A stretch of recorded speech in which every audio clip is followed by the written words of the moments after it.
Jonny, how are you? It's good to see you. Hi, mate. Can I ask you just about your new contract? You must be delighted, relieved, happy, whatever all those emotions are, to get this sorted out, cleared up, and done and dusted across the line at this stage. Yeah, very, very happy. Obviously, it was always my intention to try and stay at the top of my game to get myself to a World Cup, and I'm very thankful and grateful that I've been afforded that opportunity to do it, and now it's up to me to keep working hard and keep the body in good shape, and I'm still very driven to get there and perform at a World Cup, and that was one of the biggest factors for me. Was, I've spoke to a lot of guys that have finished in the game and they have big regrets over World Cups, and I suppose I have a chance now to do that. But obviously it's a long time away at this moment. We've got a lot in front of us to focus on, and but it's great to get it sorted, and I'm absolutely delighted. So, I mean, your ultimate target at the very end is to continue playing until Rugby World Cup 2023. I mean, is there anything that you're doing differently now to look after your body, to recover better, to, whatever? Is any additional stuff you're doing now that you haven't done in the past to make it last longer? Yeah, of course. You're always looking for different things, and you dabble in different things, and you go through good patches and you go, okay, that's down to this, and you keep that, and then you something else comes unstuck and you have to find something else, and lots of little 1%ers that you just, with your diet or with your recovery, or speaking to the people that are really good in that area, and I've said previously, I've played with a lot of guys that played at the top of their game, and guys in Ireland as well, that played like to a top level. You look at people that have won a World Cup, like Richie McCaw at an older age, Brad Thorne. I played with Brad, took a lot from him.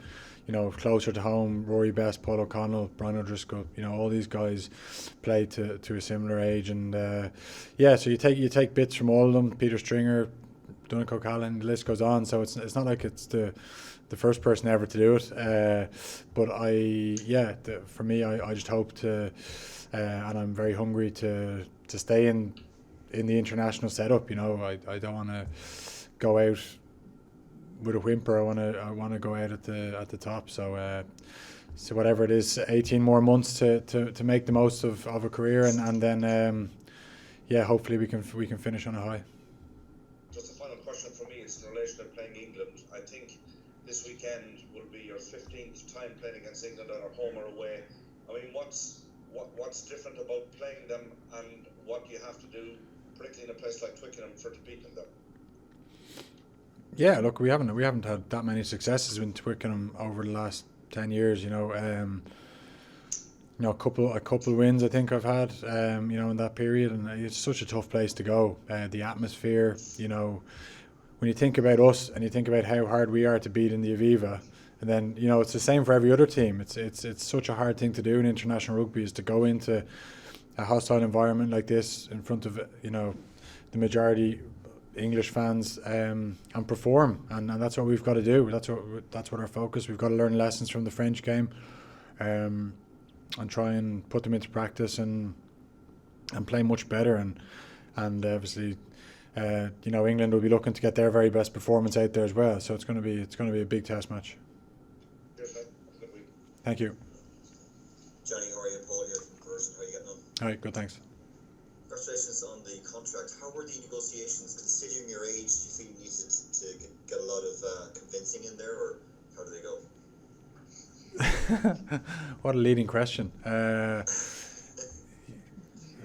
No, like the process only, like there was initial talks, a few months ago about whether I had the desire to keep going, and I said at the moment I do, but again, it was never going to be done till this stage of the season, because you just don't know. And again, if you picked up an injury, or you think it puts the majority of next season in doubt, so you've got to wait. I suppose at this age it's a lot different if you're mid-20s or whatever. But look, it was fine.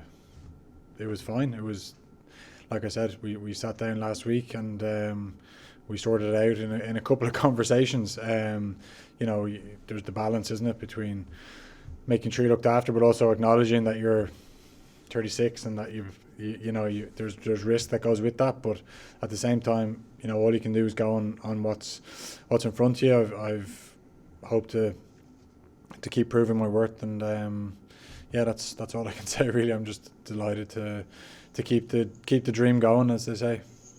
Good stuff. And just final one for me, Eddie Jones said yesterday that Ireland are favourites for this game this weekend. Would you agree with him? We don't really care about favourites or who's favourite. You know what I mean? It's irrelevant really. We obviously haven't won that many times over the years there, but that's not to say we can't do it this time. It's really down to this game and who can get their best performance out there, and all our prep is being focused on doing that, realising the task that's in hand with the atmosphere that's going to hit us and the intensity that they will bring to the game, and preparing to try and play our best under severe pressure and conditions. So it's a great test for us, and we'll see if we've learnt lessons from the French game and if we can adapt and play better in an away stadium. Hi Jonny, how are things? Just one quick question for me. Congratulations on the new deal. You said a couple of times in this conversation here that you want to go out on the top, go out at the top. Have you decided yet, is this your last deal? Is the World Cup going to be retirement, or is that still an open book, so to speak? Yeah, no, of course. Yeah, the finish 2023 World Cup. So I'm delighted to be able to say it. As in delighted. I've been beating around the bush for 6 months, sort of always nervous about talking about the World Cup, when you weren't guaranteed to be there. But, I just want to make the most of this last 18 months of my career, and like I said, want to go out at the top, and that's up to me now to work hard and get the body and mind in the best shape possible, and attack the last 18 months. Thanks for that, Jonny. Thank you. Cheers. Cheers. Hey Jonny, it's Nick Mullins here. Congratulations on the deal.